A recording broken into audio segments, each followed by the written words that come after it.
priče je da ja želim da se objasni jedna stvar, da je šišanje nešto više od samog šišanja, da je to kao neko putovanje.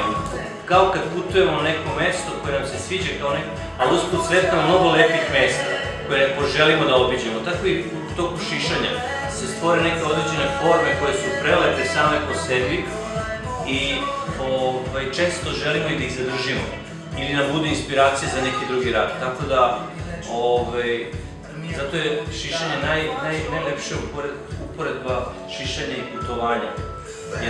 Jedno putovanje kroz formu, kroz različite forme.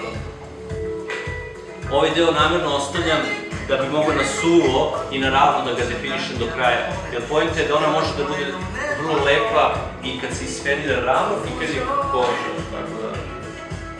ili talasna.